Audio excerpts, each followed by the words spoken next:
were talked about because the Minister had made a more recent announcement that regional deals now would be invited from all regions, and all regions potentially having all councils involved in those propositions put forward to work in partnership with the government over a period of time which is beyond 3-year terms of councils and also the central government. So where we got to was that a group of CEs has been formed to start putting some meat on the bones around what a regional deal might look like for the Waikato region.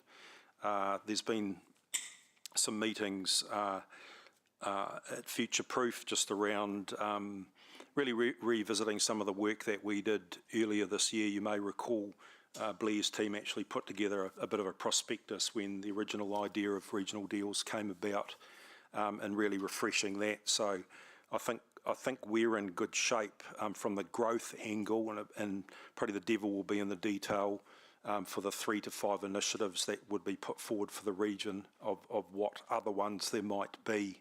Obviously there needs to be some decision making around that. So the Working Party will get together. Expression of interest has to be put in by the region by December the 18th, so not a great time of the year to actually have to do that. So that will actually happen. The Regional Council are leading this small group, and obviously the Waikato region will put in an EOI, and then by February the 28th there has to be some detail around what are the prospects and the initiatives that the region wants. So elected members will get more visibility of that after the holiday break.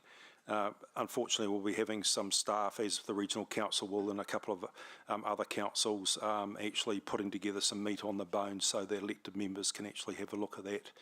And then there will have to be some decision making happening. We're just working out the process for that. Obviously, you've got 11 constituent councils and also the mayoral forum to work through. So the bowels of bureaucracy will be grinding through the holiday period, and hopefully we'll be able to give you an update on some of the actual detail on those before February.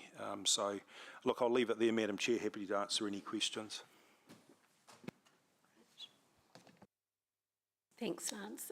Does anyone have any questions?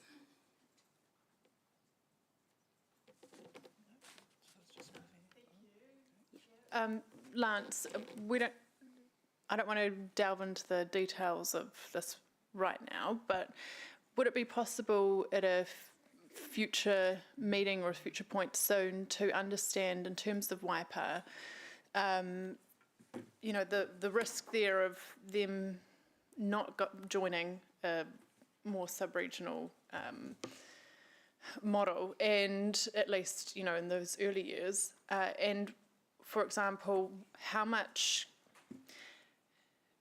capacity does their Cambridge plant have? Would it provide for other growth outside of the airport and the industrial development around that? And so, is that where they're seeing less impetus to co-invest? What's the plan B in terms of airport industrial development if they are not, you know, by the end of their LTP in a position to co-invest? Just interested in all those different scenarios and risks and how we might mitigate those. Yeah, I won't go into the answers of those now. I see Blair was beavering away writing notes, so I'm sure he's got that to look after as chair with that information. So, thank you. But very good question. Some of it might be broached when we discuss waters as well, but I think there's probably a wider conversation, you know, once we've been through the holiday break. But really good questions. Cool. Thank you. Any further questions? Okay, excellent. Well, look, I'll move that we receive Lance's report. Could I have a seconder for that, please? Thanks. Oh, thanks, Sarah. I think jumped in first. Yeah. Thank you. Excellent. So next we have our health and safety report. Oh, sorry. Okay, sorry. Yes. could I have a show of hands for carried? Yeah, yeah, thank you. Thanks, that is carried, thank you. Sorry, I'll remember to do the all in favour. Apologies.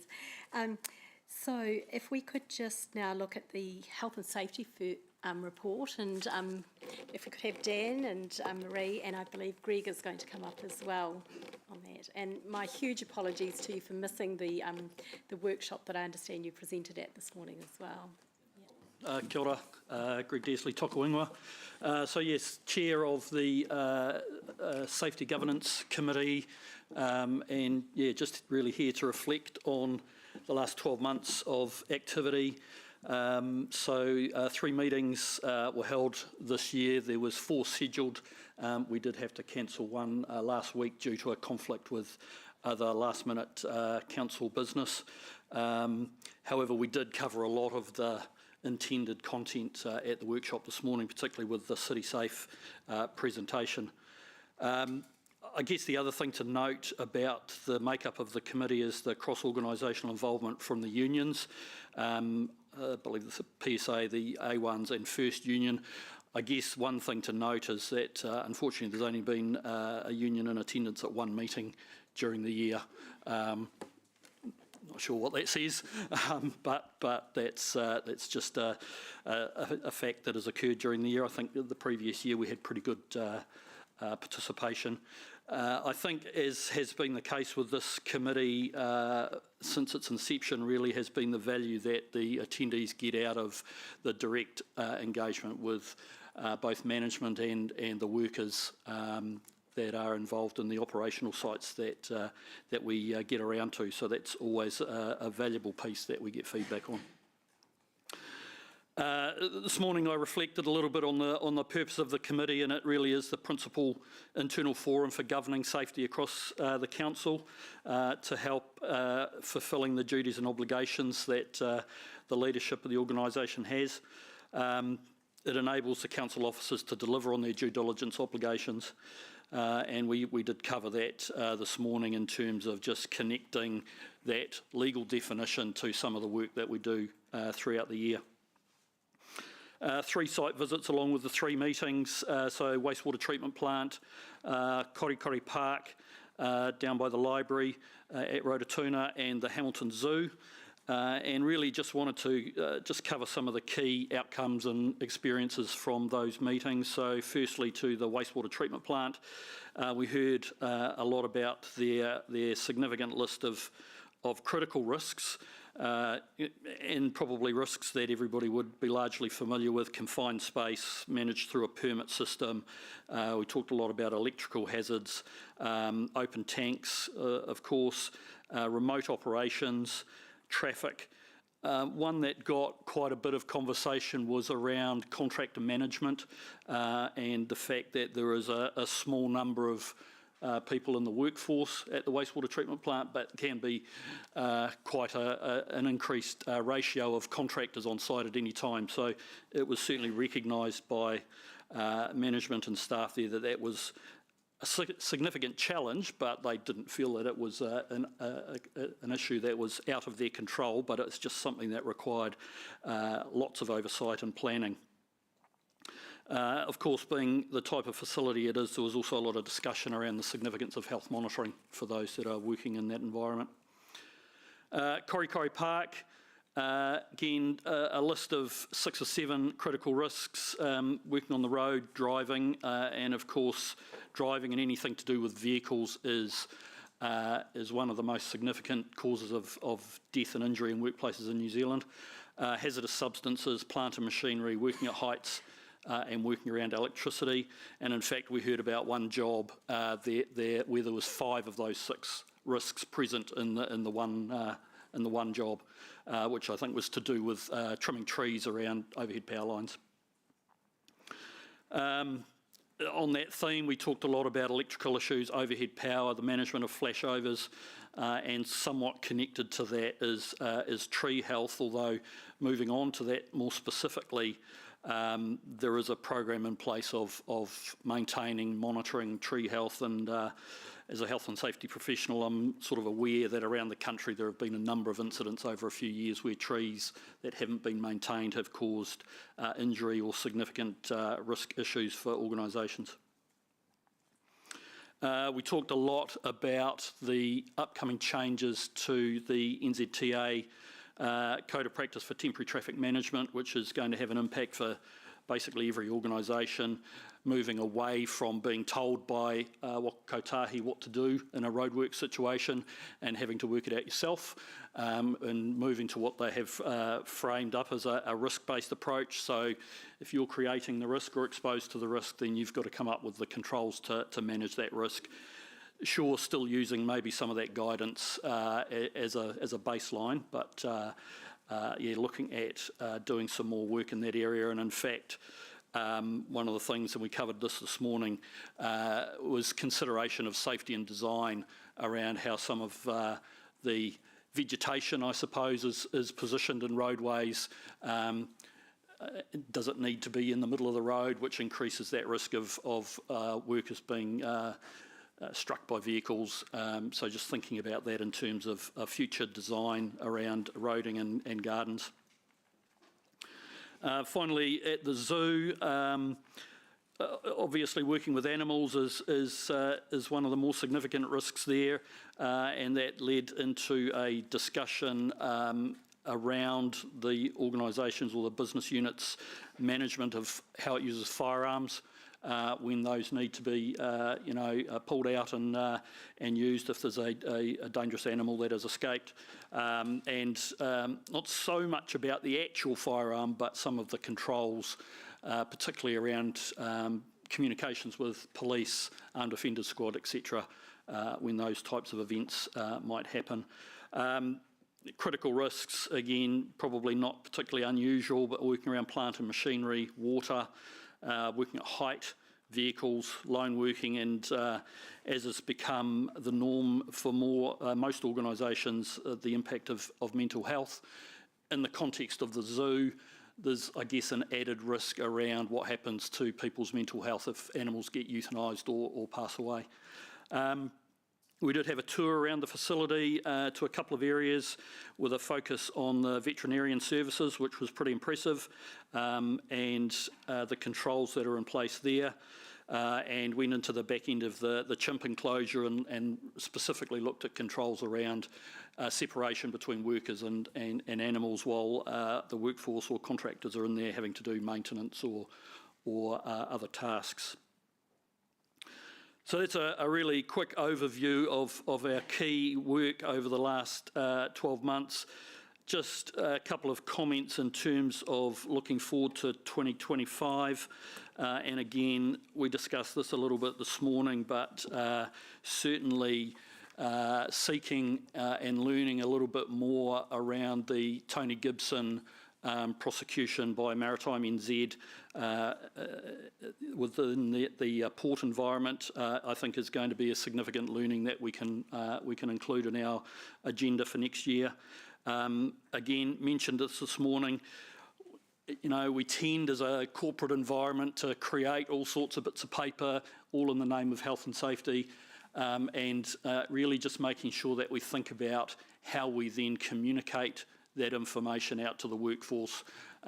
Most of that documentation we tend to create is based on a compliance need, not necessarily a safety control. So just making sure that the relevant information is passed on to the workforce in a way that they can understand, thinking about the huge range of diversity that is out in the workforce, and there'll be all sorts of things around English as a second language, neurodiversity, and other things that we need to consider during communication.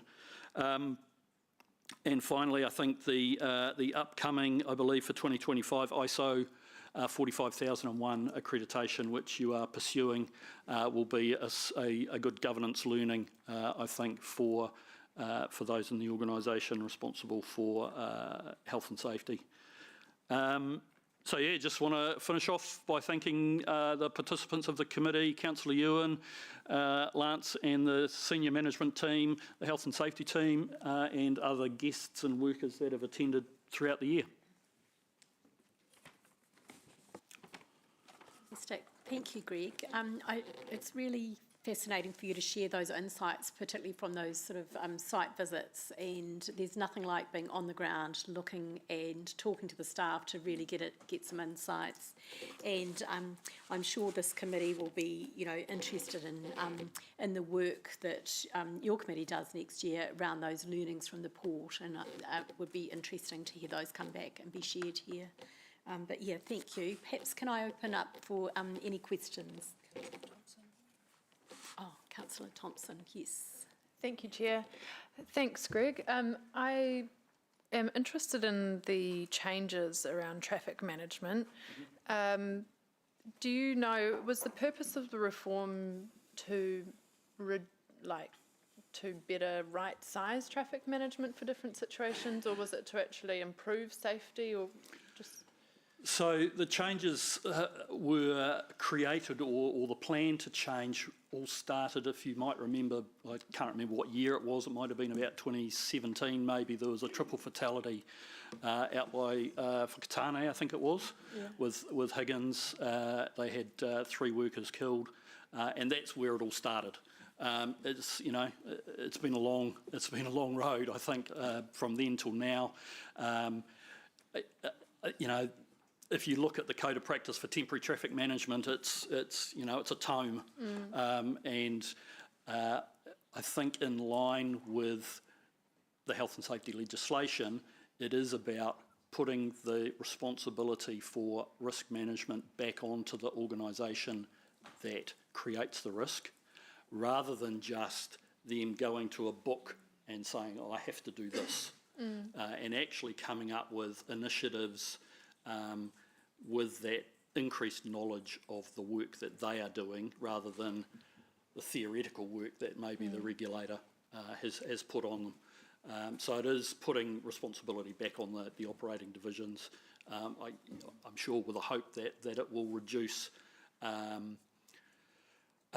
safety incidents. I mean, we've seen as an example some of the initiatives that have been taken, even though officially the new version hasn't been implemented. There is some trials going on, and some of you might be familiar with Fulton Hogan have gone from orange vests to yellow vests, basically on the view that, well, if a guy's crouched down on the road doing something, he could well be a cone in the views of a driver in a truck reversing up or whatever. And so it's just trying to create that point of difference between the sea of road cones and the people that are the ones that are at risk. So there'll be things like that. I talked about the example of possibly redesigning the street environment to reduce the risk of our workers and subcontractors, having to go into the middle of the road to maintain gardens. So it'd probably be both, to your question. Okay, and in terms of the gardens in the middle of the road, we've had a briefing on that recently where it was driven by Deputy Mayor Angela, where we looked at ones where, in terms of cost efficiency, it would make more sense to concrete them over than to keep them. But in terms of worker safety, is your view that we should go further than that, beyond what would be somewhat cost neutral, removing the gardens that I guess cost more to maintain than to just concrete over? I think there's a couple of things. There's new road designs that where a garden may not exist, let's not put one in, and then also existing ones, and what you'd have to look at a cost benefit around that sort of stuff. I think also, if you look at the way that garden roads are maintained now, it's stick a cone out, stick some signs up, and is at the bottom of what we would call the hierarchy of controls. It's less effective controls. I mean, a cone's not going to stop a car ploughing into a bunch of workers. Not putting the worker there in the first place is elimination of the risk, which is the intent of the legislation. And look, certainly there's going to have to be a cost discussion around some of that stuff, but I think the intent of the initial discussion was future road, future design, let's apply that safety and design concept and maybe later down the track we have to consider existing situations. Okay, thank you. And with the notifiable event from a contractor, it talked about a gas strike. What more could we do in the space of making it easy? Well, like, what happened there, and is there more that we could be doing in terms of helping people know where certain pipes and different utilities and things are under the ground? I did see there was a presentation by someone in Wellington where they'd been doing a whole, they had a whole, I guess, online service now where they get contractors and everyone to take photos and show exactly where utilities are. But yeah, just interested in what we could do. I'm not familiar with the actual event, but you know, there is a lot of work in a lot of parts of New Zealand that's been done in underground services. And in fact, I think Hamilton had some work done on that a few years ago. Yeah, we had an independent person come and do a sort of full assessment around some of those events.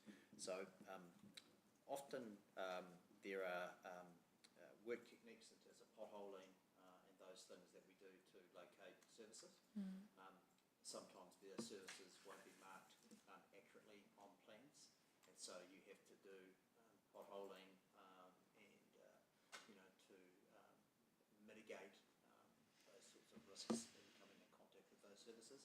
The particular notifiable, they did the potholing, they dug out and did some trenching, and then the bucket, the teeth of the bucket ruptured a small low pressure gas line. Not uncommon, but in terms of our response was absolutely correct in terms of isolating the site, notifying WorkSafe, contacting the gas folk to come out and make the correction and repair. So just those things sometimes happen, and it's in terms of our response, but in terms of the mitigations around, we do water excavation. I was going to say hydro excavation is an option. To mitigate or try to avoid those services being damaged. Okay, thank you. I see Councillor Maxine's got a question, so I'll go to you. No? Okay, final thing was just I had a question around, so we're doing these like bow tie assessments, and there'll be events, and then that's fed into the system, etc. And then I guess I'm just keen to understand, to what extent do you use software and pieces of paper and stuff, and to what extent, like, for it to actually be effective, there needs to be an actual, I don't know, person-to-person discussion, or people actually practicing things, or whatever it is, like, just interested in how we make sure it's not just in theory, here's a great plan, but It's never just in theory. Okay. So if there's a major event, or even our lower level ones, we expect a full assessment and investigation to be performed. And that investigation needs to be at a level where there's lots of conversation from whoever's assisting with the investigation, whether it's a business partner in my team, the manager on site where that event might have happened, to really get an understanding and underlying mitigations in terms of what's happened, and then share the learnings. Right. So the bow ties that we showcased to you this morning is just actually a reference for Right. us after the investigation. okay, cool. Thank you. Thanks, Chair.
Great. Well, look, if there's no further questions, we have a recommendation that this committee recommends that the council receives this report. So could I have a mover for that, please? Oh, sorry. I'll move. Yeah. Chair, would it be possible for a staff action just at some, say, the next Infrastructure and Transport Committee, or if possible, or the one after if more time is needed, to report back on the progress around the median strips and in-road gardens, and some further update, I guess, on what's funded and not. Can I just check with the team? Would that be possible, Dan, or is it someone else that we need to be checking? There'll be another team. Right. Yeah, I'm seeing a wave and nod from the back, yeah. Look, lovely. If we perhaps just take that as an action, and the timing of that, I guess, will be confirmed by the staff's availability and resourcing. Yeah, yeah, thank you. Great, so thanks, Sarah, for moving. Could we have a seconder, please? Yeah, thanks, Maxine. All those in favour? Aye, great, carried. Thank you. Next, we have the risk management report. Gary was going to speak to it, and we've got Nick Yeah. from my team. Yeah, so Nick and Gary, our new CFO. Thank you, Madam Chair. Just before I hand over to Nick, a couple of observations having gone through the report. Key one being obviously the reframing of the report to represent the risks following the September workshop, which, having arrived newly and gone through it, I think provides a good framework for committee oversight in terms of the structure. Quite impressed with that. Page 45, which is the summary of the risks, presents that they are kind of predominantly stable, which I know there will have been movement over the recent kind of 12 or 18 months, so that, economic factors stabilising a little bit more. Good to see. The one that I think we need to kind of come back to, talking to the General Manager, on page 36 and Strategic Risk 7, which is the delivery of the work programme. You'll see commentary in paragraphs 57 to 60 talking about where the risk is currently seen as stable, but given the change in subsidy with NZTA, talking to the manager, we think it's appropriate now to take a step back prior to the next meeting and particularly look at where that impact of subsidy change might impact that risk. So that's something we anticipate coming through in the next quarter. On that, I'll pass over to Nicholas. Kia ora, thank you, Chair. This report provides an update on our new strategic and organisational risk register, which has our 7 strategic and 4 organisational risks. I will take the report as read, however, would just like to say we've got Fiona from City Waters here to provide a brief verbal update on our emerging risk, golden clams.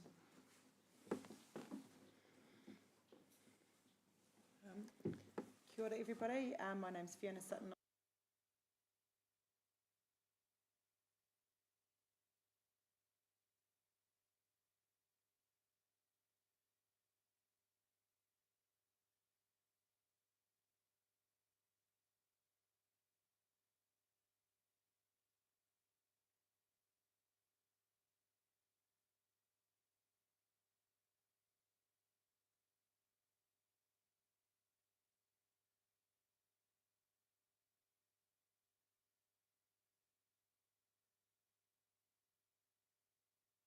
Clams both at our Waiora water treatment plant and Puketi wastewater treatment plant, both at early stages of the process where raw river water is found.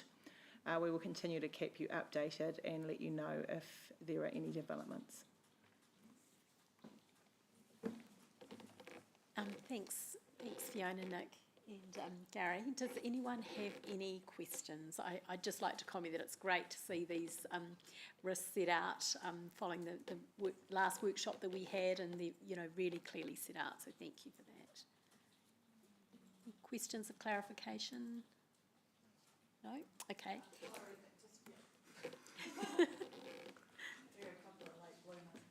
Just on the golden clams, my understanding was that NPI was running quite a high-level program of management over that. What kind of specific assistance do they give Hamilton between, you know, our river piece?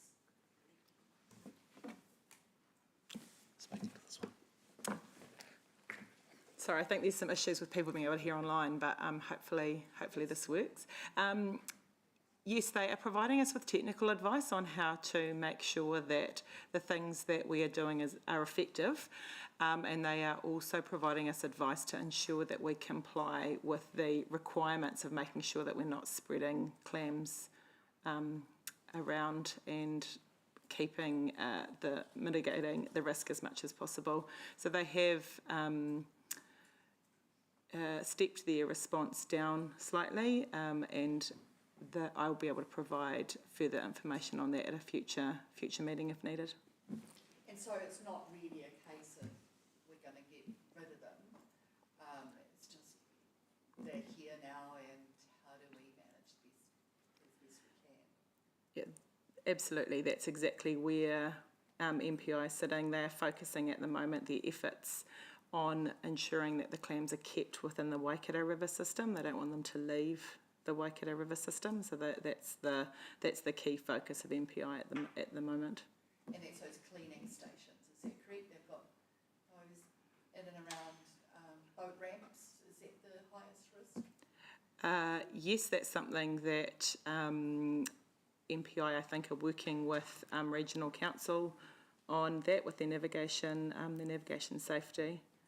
But they don't offer us any funding assistance in any sort of way to mitigate our costs for additional vigilance? We haven't received any offers of support, financial support for our operational or maintenance costs in the free water space. However, there may be funding for protection, for example, water baths, etc. But that's something that the Parks and Recreation team would be able to discuss. Okay, and there was another question, but I've got a different microphone now, and it's kind of gone out of my brain. No, go on. Thank you.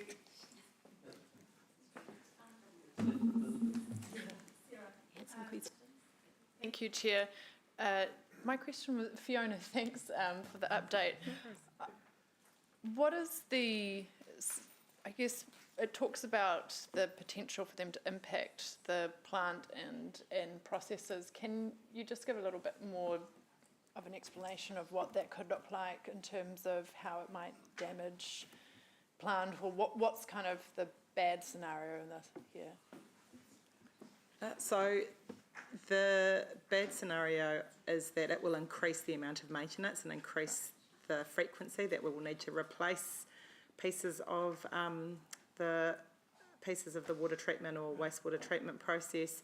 Potentially they can cause blockages, they can damage pumps and that sort of thing. So they increased operational and maintenance, and potentially increased or decreased asset life are the other consequences. But we're doing what we can to ensure that we're proactively maintaining what we have and removing as many clams as we can to minimise the risk of that happening. Wow, yeah.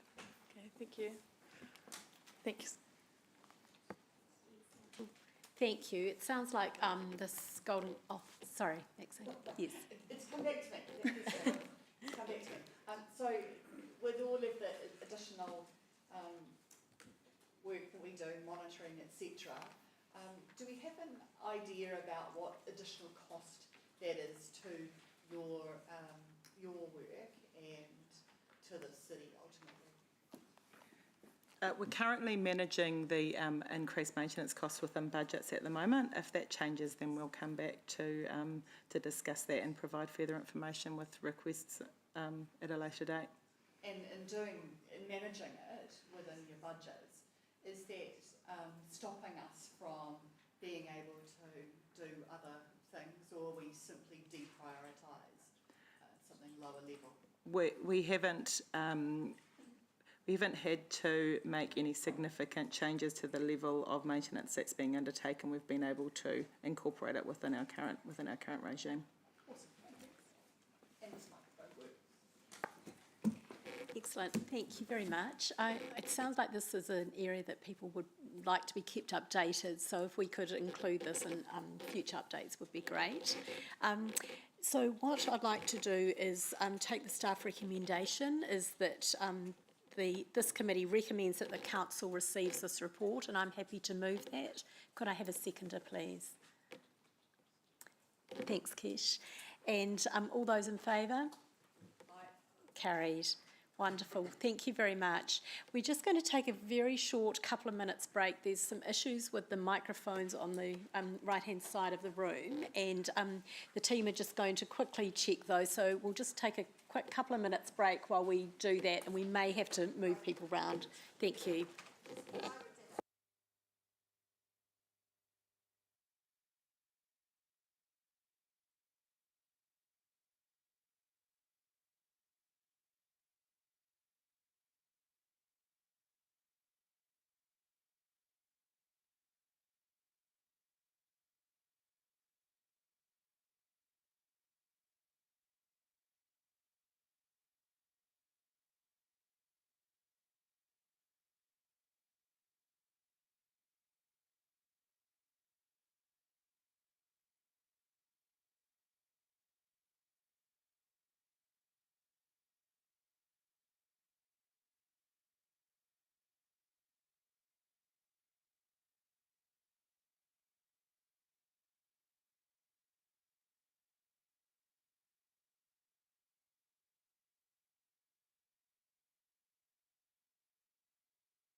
Everyone has their favourite seats and sides of the room, so I really do appreciate you swapping around, and hopefully the sound and recording is now going to work better. So thanks for your understanding with that. So the next paper that we have is the KPMG Internal Audit Update and Report, and I understand Gary's going to say a few words before we have Sarah and Benita and the team talk to the paper. So. Thank you, Madam Chair.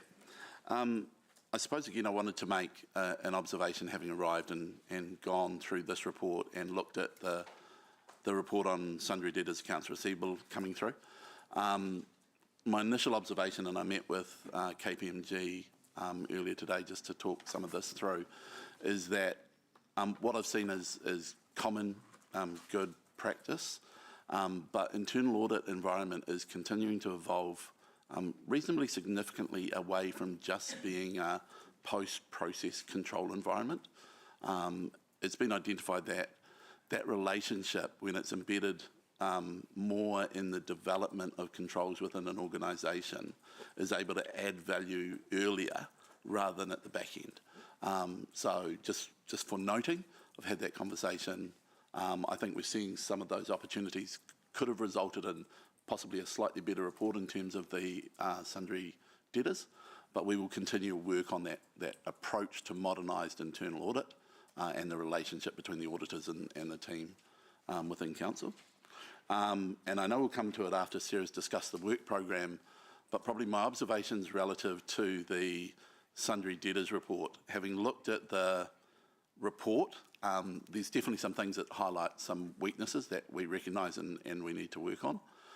One of the things, going forward, I want to make sure the reports emphasise more, although we need to know what we need to get better at, one of the key things I think internal audit needs to be stronger at providing to the committee is identifying the things we are good at, what is being done well. And I think human nature is to look at what's still to be done and what can be done better, but I think it's really important to give you assurance of what is being done well as well. So if we'd had more time coming into the report, we probably would have spent more effort in bringing that through. I made the call to bring it in as it was without putting that emphasis on, but I would note, having looked at the KPIs of that sundry debtors team, I think they're very strong. Definitely some room for improvement. There was no, obviously, high-risk findings, which is a good thing, but really good performance, but opportunities to do better would be my takeaway from that one.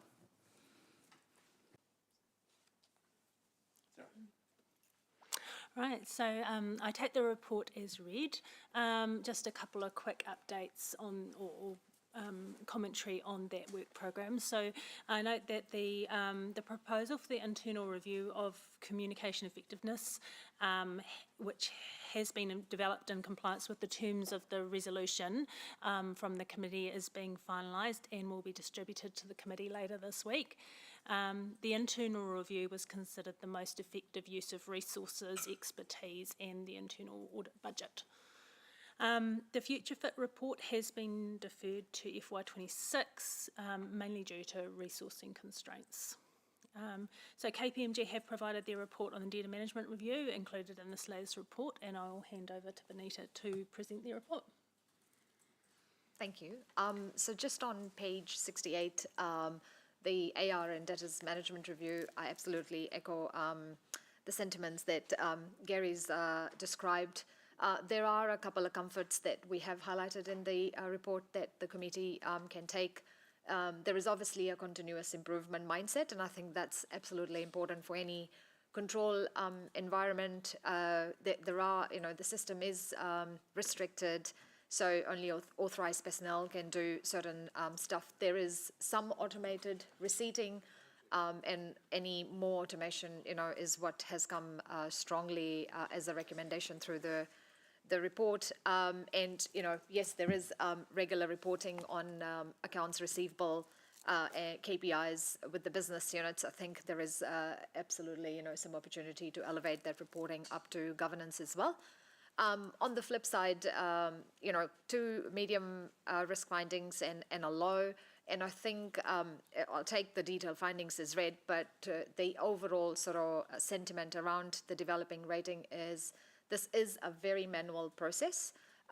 It is very people reliant, and it is a pretty resource challenged team. So I think it's got to be taken in that context that the team is trying to do their absolutely best, but given resource constraints, they've had to deprioritize things, and I think you'll see one of the medium risk findings is around under 10,000 overdue debts have not been regularly followed up on. And then once you've established that your customers needed a payment plan, the payment plan's been put in place, but just with the resourcing again, the ongoing monitoring has lapsed a little. So those would be the 2 medium risk findings. acknowledgement from management right at the start that this was not going to be a pretty report. Nothing, so no surprises there from management's perspective, but there's clear recommendations, and we're very comfortable that with the management actions that have been agreed, this should be in a better place once those have been implemented. Happy to take any questions, Chair. For that. So it's always, I guess, interesting to have these internal audit reviews done, and there's always findings and areas for improvement. And I guess for the team, it's about taking these forward. And yeah, so thank you for your work on that. Just sort of opening up to the floor if there's any questions from anyone on this. Deputy Mayor. Angela, yes. Thanks, Chair.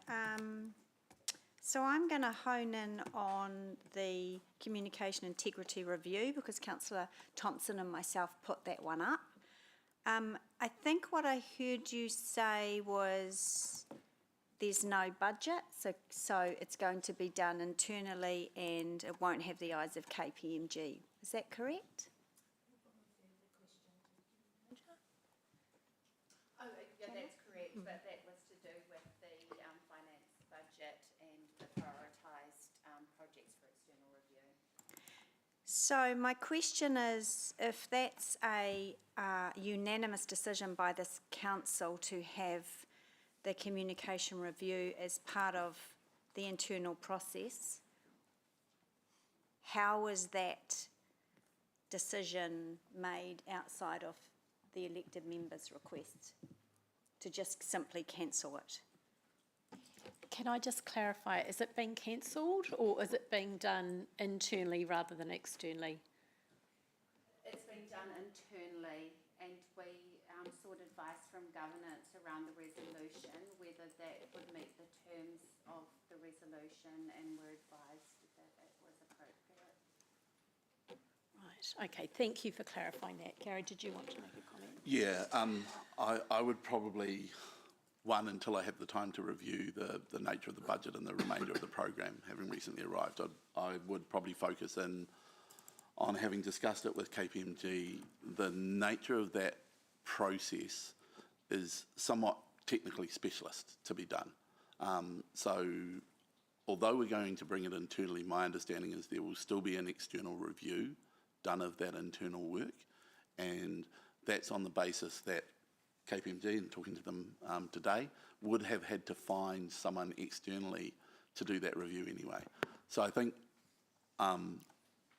we should take the time and give confirmation in the next meeting to establish what is the statement of works, what will be done internally, and what external oversight will there be of that, whether it's through a third party or KPMG, who is specialist in that area, to then give assurance back to the committee. So I don't think it's a lack of providing assurance to the committee. I think we've got to establish the best way to do that. So this motion was put up by this committee in March. I would have thought then there was. I'm going to say this as roughly as I can because I'm annoyed about this one. But there was pushback from staff then about this motion. Why then? And it doesn't say that an external expert, whatever, will have a look. It says management may explore the possibility of obtaining independent assurance. I'd like to chuck in a comment but I'll wait for debate, but I'm really annoyed about this one. But I'll save it for debate, actually, because I'm not happy. Yeah. I hear your concerns, and Lance, are you wanting to speak? Well, we up? will, Yeah. just hearing Deputy Mayor's comments, we will get that independent assurance. And Gary and I had a long chat about this program just in the last couple of days, so we'll make sure we do that, and we'll come back the next meeting just with more detail around the program going forward. I just wanted Gary to, with a fresh pair of eyes, to have a look over it. So, but happy to do that. And if we have to look at reprioritising some resource, we'll do that. Thanks, Lance, that's helpful. So I guess the action from that is that next meeting we'll come back with some more info on how we're going to handle this particular one, but the wider program as well. Yeah. Okay. Are there any other questions for clarification? Okay. So we have a staff recommendation here that that this committee receives the report. Could I perhaps have a mover for that, please? Yeah, thanks, Maxine. A seconder? Thanks, Kesh. So is there any debate? Yeah. Yeah. Yeah, look, when I put this motion up back in March with Councillor Thompson, it was on the back of frustration where we were trying as an organisation to get comms right. And when we communicate, in the most part, it's communicating on the elected members' behalf. It's the council speaking to the public. And I won the support of all of the colleagues in the room, bar actually the chair, the independent chair, and Councillor Donovan. I'm not sure why. And look, it's very frustrating. And look, I'm just going to say that just in as many days, we've had to get an external help to communicate on a critical issue.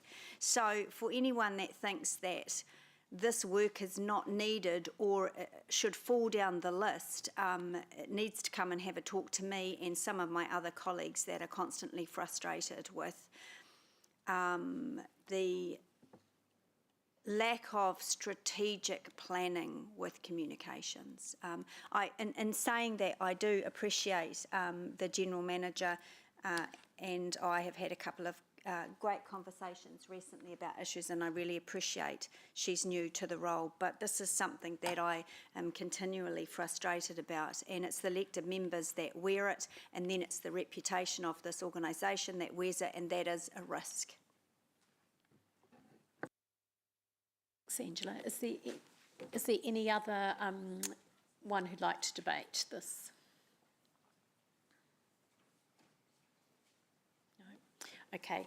Well, look, we hear your concerns, Angela, and Lance has taken on board that action. So we'll report back at the next meeting around that. So thank you for that. So can I have a vote for all those in favour of receiving the report?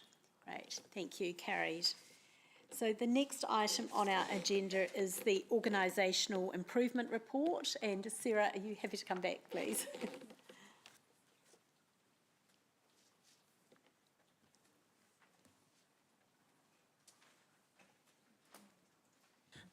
The Organisational Improvement Register is presented in its entirety for this report. I take the report as read.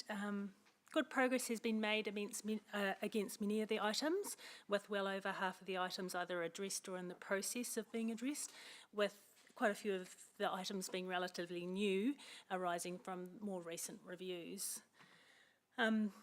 Once capacity is available, management will undertake independent reviews of the completed items to ensure that they meet the standards for completion prior to being removed from the register. And that being said, I will happily take questions.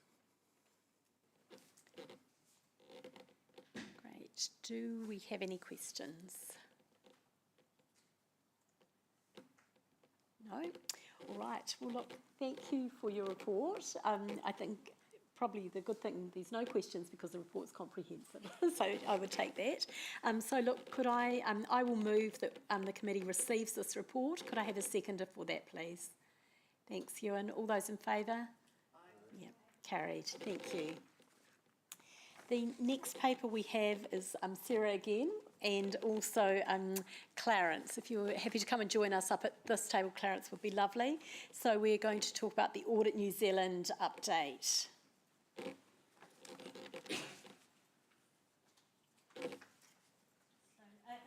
you're be aware, we were very pleased to sign off the audit of our annual report on the 3rd of December with an unmodified audit opinion. You will note that the memo has not been distributed, but the management letter will be distributed to the committee as soon as it is available.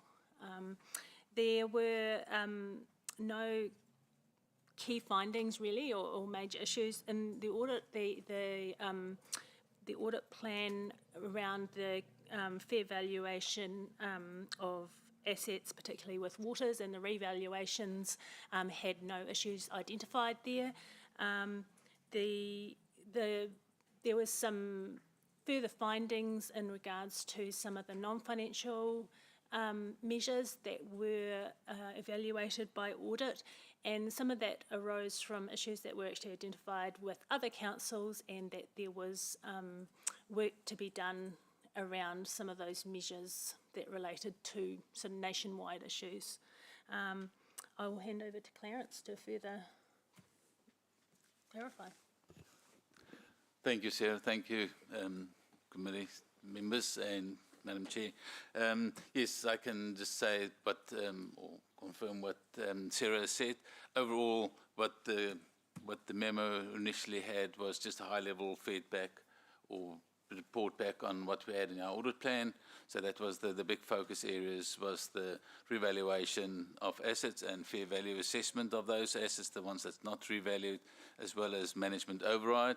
And then, as Sarah said, some of the key findings that will be in the management report is some improvements around the new non-financial reportings, which is quite a big focus for us, and also with the PB IPSAS 48, which is the new standard under which the non-financial reporting is being done. So there's some recommendations for improvement, but nothing critical or that we would say is a high risk for council. And yes, it was an unmodified opinion, and we were pretty happy with that result. So thank you. If there's any questions, I'm happy to answer that. Johan? Thank you. I have a question because I raised it at that meeting. Have you taken any steps to inquire of management of the organisation any residual ramifications from Plan Change 5 and the obligations to fund potentially back corridors in the tens of millions of dollars? Question, and yes, we had discussions, and nothing is in of the plans yet, as you can say, but that will definitely be factored into our next audit plan or discussions with management to see where that fits in, if it will be in the long-term plan or how that will be factored into the, because I suppose that will be in the LTP amendment, making sure that that's included in asset management plans or somewhere in the costing. Should we as governors be concerned that management have yet to percolate the ramifications of such a significant decision and its potential financial ramifications into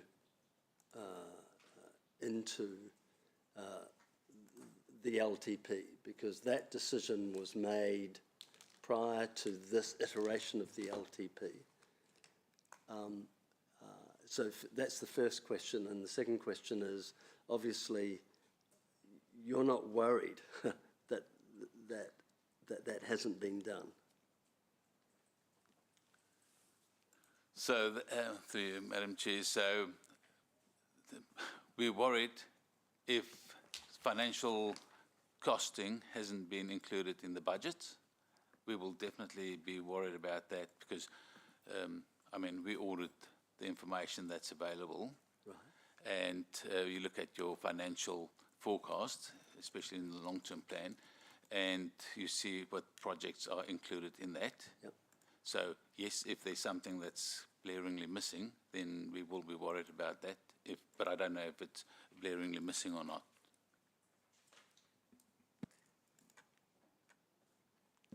If I might, just through the chair, just to help provide a little bit of information to Councillor Wilson's question. Councillors will recall that there is a strategic land purchase fund in the long-term plan that obviously provides funding not in year one, but certainly from year two onwards. And much of that fund is untagged, and certainly the fund in part is intended to address exactly what Councillor Wilson refers to. I also note discussions that were had during the PEG session of a recent meeting which touched on this topic, and there are further conversations to come. Excellent. So in light of that comment from the GM, since he is saying that future allocation is tagged for this, that thus mean he must know what that allocation would be in terms of quantum. Could he enlighten us? A general amount, but I'll invite you to. It is a general provision, councillors, and certainly, look, I don't want to get into the detail here, but certainly there are many conversations, negotiations, and discussions with both landowners and through a consenting process. But certainly, we're very aware of what Councillor Wilson has raised. Thank you. Are there any other questions of clarification for either Clarence or Sarah on this paper? All right, well look, thank you. I'm happy to move that this committee receives the report. Could I have a seconder for that, please? Thanks, Sarah. Yeah. All those in favour? We've got a debate. Oh. Over to you, Ewan. If it helps, there's a little monitor that shows there's a speaker. Look, I've raised this now a couple of times, and I'll keep raising it because I am concerned. I'm concerned that we have a process which I'm trying to choose my words really carefully. I would be very concerned if staff haven't turned their mind to trying to quantify the financial ramifications of Plan Change 5 and what that potentially will expose this council to, and have chosen not to account for it, and I'm not convinced that when elected members put the funds for strategic property purchases aside, it was always talked about potential park space or other strategic property. It wasn't directly related to Plan Change 5, where Plan Change 5 clearly sets out the current obligation that council will potentially have to compensate landowners for bat corridors. Now, I raised it again. I've now raised it 2 or 3 times. I'm really pleased that the GM is saying that the quantum that they have put aside is for that task. What I will now focus on, making sure that has some robustness in terms of calculation. And I'll passionately keep an eye on it.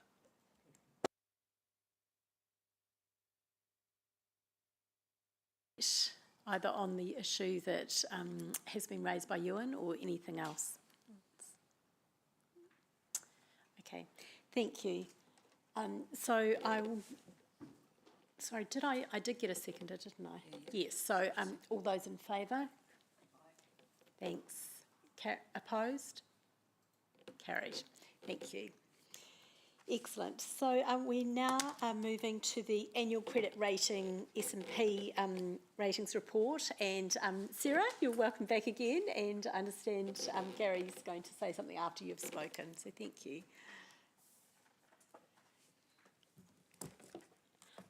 Right. The key matter in this report is the council's long-term issuer credit rating was lowered from A+ to A- in September. The short-term issuer credit rating was lowered from A-1 to plus to A-1. I got that a little bit mixed up. The uncertainty around waters and increased infrastructure and responsibilities for local government was a significant contributor to a negative sector outlook. So Hamilton, along with 5 other councils, were downgraded and 19 others were put on a negative outlook.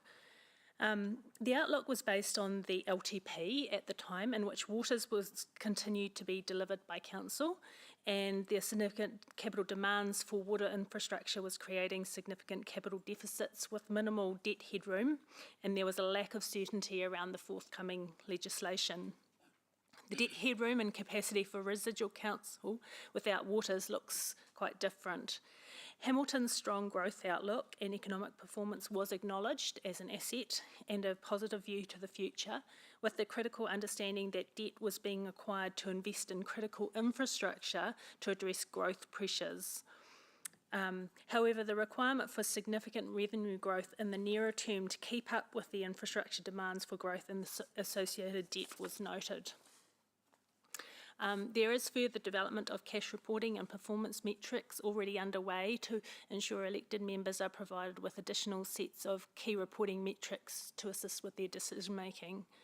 And there continues to be significant focus on ensuring that we meet our budget performance metrics despite any unfavourable impacts we experience in various areas.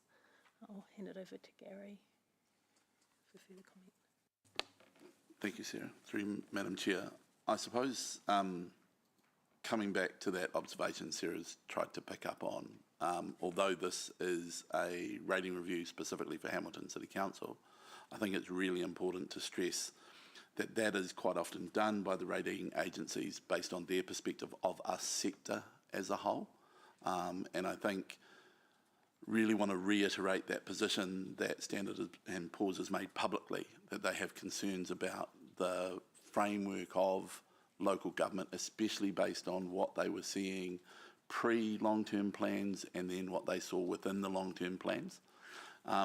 Ultimately, rating agencies look across a whole spectrum of factors, but from a microeconomic perspective, they are particularly looking at cash flow, revenue control and debt management. And as you'll all appreciate, the latest round of long-term plans has seen a significant shift in all of those positions from council.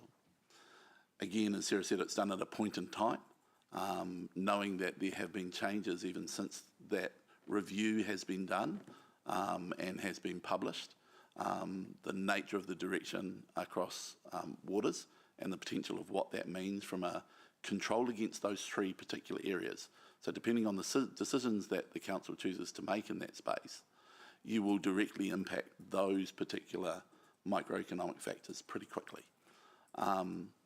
The other piece that I think is relevant is the change potential that's already been announced around debt headroom controls within councils, which had not been announced when they did their review. It was indicated, but they could not rely upon it with certainty. So therefore they wouldn't have factored that in to their assessment. I think none of us want to see a downgrade, but I do believe that's more a reflection of the circumstances of the sector, the nature of where we're positioned in that sector, and those changes developing over time. Thank you, Madam Chair. Thanks, Gary and Sarah. I guess for me, it's, you know, these are important issues around the performance, around the debt levels, around the cash and managing profitability. And it's good to know that we have our Finance Performance Committee that looks in that in a lot of detail. And I know, Gary, you and Sarah will continue to make sure there's good, robust reporting around that. So thank you for that. Do we have any questions in regards to this paper that, and I do want to note that this SMP has already been released publicly, so it's been in the public domain for a wee while now. So any questions of clarification? Right, I'm happy then to move that. One of those late ones. Sorry, yeah, jump in, Sarah, yeah. Thanks, Sarah and Gary. I was interested in, I mean, given this reflected pre-LTP sign-off, right? Where are we? No, it was more recent. So it reflects the most recent. Yeah. Okay. All right. So. Yes. And so we're looking at, say, when's the next one due to be done? Would it be would come out September next year? Yes. Yeah. Okay. So do we have a sense, like, given the various things that they've raised and where we're going with waters and all of these other changes, do we have a sense of where we might be heading, or if further variations would be required with this upcoming LTP to stave off another downgrade?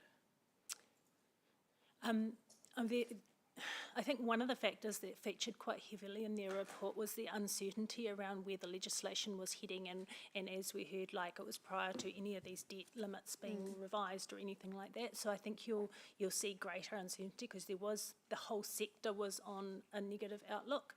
However, there's still obviously significant pressures on budgets and significant infrastructure investment required. So I don't think it's necessarily all been solved. I think what council chooses to do in choosing its pathways for this next long-term plan, the waters plan and the revenue path will have potential significant outcomes for the outlook. Okay, thank you. And also what we do with the residual council. It's not just waters exiting, it's about how we manage things with the residual council, and that's decisions to be made around transport, community infrastructure, etc. going forward. The good news is I've just had a text that Bill 3 for waters has just gone into the House. Right. Thank you. And in the paragraph 14.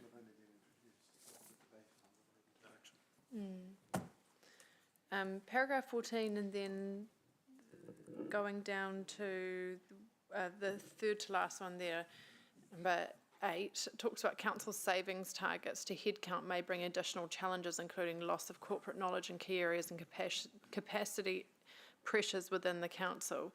What kind of, I was just surprised to see that because it's kind of... We don't agree with that comment. Yeah. I don't agree with it. I was very surprised at that comment. Okay. Yeah, I was just interested. I mean, I didn't expect it to be there, and I was interested in how much weight they gave to that, and I haven't read the commentary around it. Yeah, Mayor Paula and I, when we met with them, we had a long conversation about future fit, and look, things have moved on since then. Obviously, we've had some vacancies we've recruited. As I've said, over the last couple of months, we've actually had a higher number of candidates who've had no problem in recruiting people, and our turnover is less. So I was a bit surprised at that comment. It might be because they've sort of done this review several months ago, and then they've put the report together. So so they might have a different view next time we have a discussion on it. Okay. I think also maybe it's, and I don't want to put words in their mouth, but it might have been flavoured by some other councils that have carried out big restructurings as well, where they have lost significant amount of skills, knowledge and experience. Okay, thank you. Thanks for that clarification, Lance. So we don't have any further questions, so could I have a mover for this paper, please? Thanks, Maxine. And seconder? I'll second it. Do we have all those in favour? Yeah, lovely, carried. Thank you. So our next paper is the annual post-renewal insurance update, and Julia, welcome to the table up the front here. Thank you.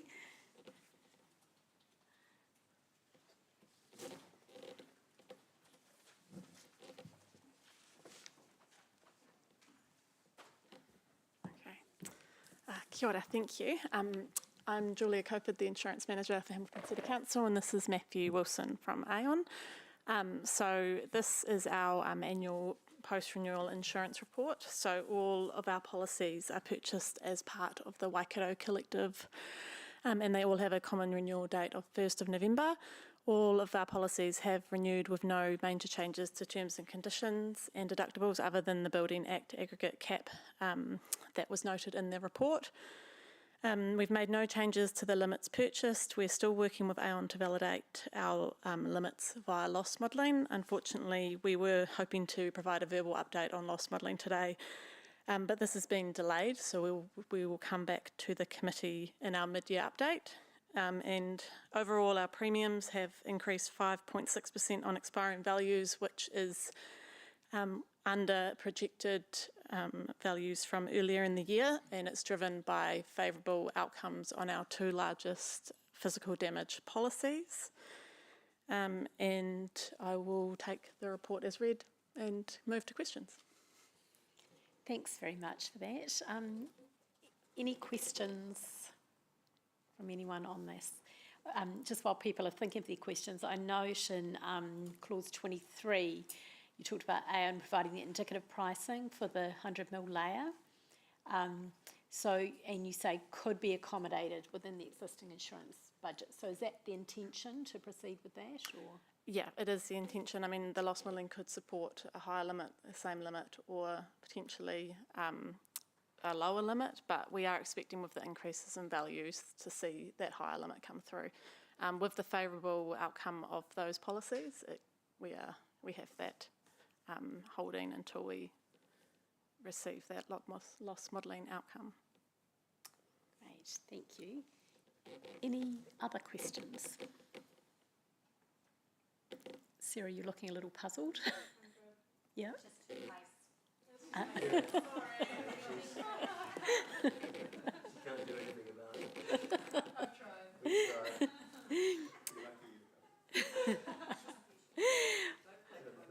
Okay, all right. Well, look, we have a recommendation from staff that this committee receives the report and notes the renewal of Council's general insurance policies. And I guess thank you to Aon for brokering that renewal, and great that it's within that 5.6%.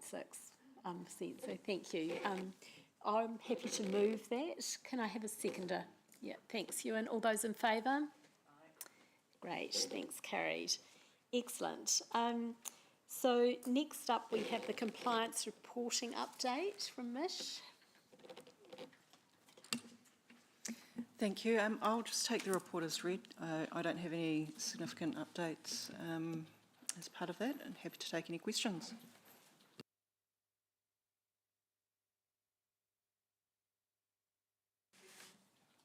So moved by Ewan and seconded by Sarah. Okay, any debate or questions? No? Okay. All those in favour, please say aye. Aye. Aye. Carried. That was very quick, Mish. Now the next one is yours as well, the draft work programme. So this is this committee's work for the coming year. Yeah.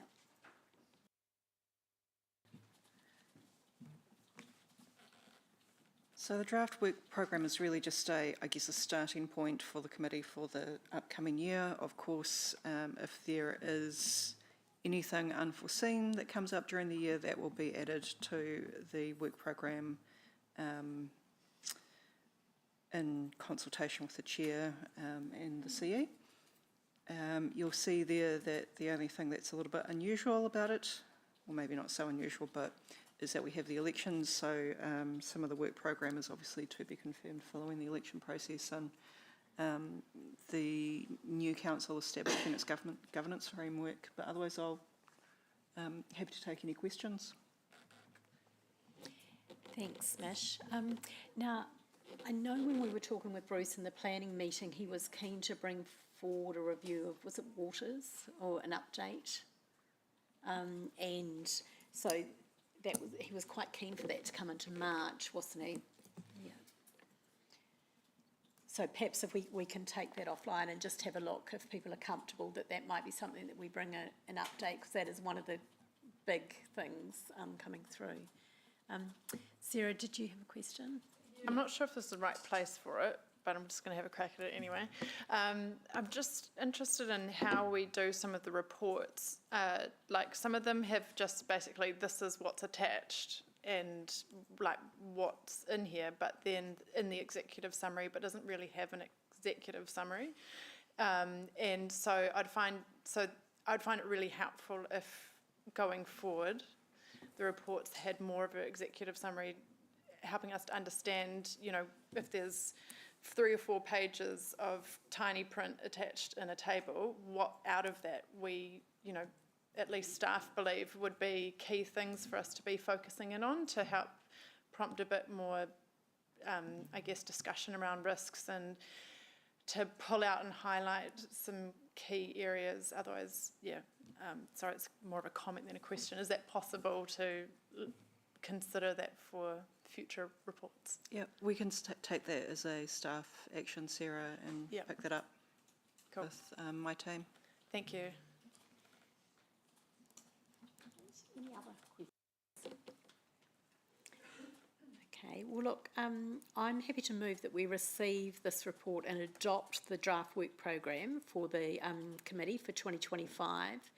And I'll note that the meetings are scheduled for the calendar year are the 6th of March, 17th of June and 11th of September, and that there will be further meeting dates subject to the annual report programme and decisions made by council post the October triennial elections.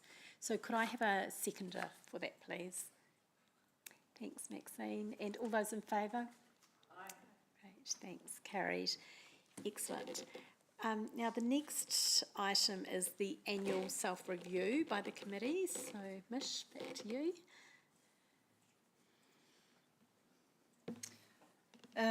The self-review is in here just to provide the committee with an opportunity to reflect on how the year's gone, to thank the chair, and to look at any areas where there might be some improvements, opportunities for more training. And I guess it's really just up to the committee as to if there's anything in particular that they want to pick out. The scores were all relatively high on the responses that came back. So it's really just over to the committee. Great, thank you, Mish. And I think it's good governance process to do these reviews. I note that we only had 4 respondents. Yes. 5. Oh, sorry, 5. 5 or 4? 5. Oh, okay, 5. Yep. Okay, great. So 5 respondents, and so I guess I'd encourage next year that if everybody could participate, that would be great, because the more feedback we have, the more we can learn from things. And there were a few comments there about the workshops being a useful tool, and that it really is great having both the general managers and the elected members in the room, so that we're able to fully discuss things in the workshops and the meetings, so really good on there. There was a comment here about a greater focus could be put on the organisation's significant financial risks, and I guess the S&P paper was probably a little bit of an indication of that today, and we just need to be careful that the work we do in this committee is complementary and supports the work that the Finance and Performance Committee does, but doesn't compete with it. So, and then there was a final point about desire for the committee to identify topics of high interest or concern for these to be part of the discussion. So I guess that's an encouragement for if there's topics that you'd like to see on that agenda and work plan, to please bring those forward. Yeah. So does anybody have any points of clarification or questions they want to raise on this review? No? I'm happy to move then. Could I have a seconder, please? Thanks, Kesh. All those in favour? Great, thanks, carried. So we now have a resolution to exclude the public, and the motion, Mish, do I need to read this out, or is it because it's in the papers, it's fine? Yeah, so it's fine. Yeah. So I'll move. Could I have a seconder? Thanks, Ewan. All those in favour? Great, carried. Thank you. Just need to take a small break Yeah. and make sure we're offline. Lovely. So we'll just take a couple of minutes break while we make sure we go offline and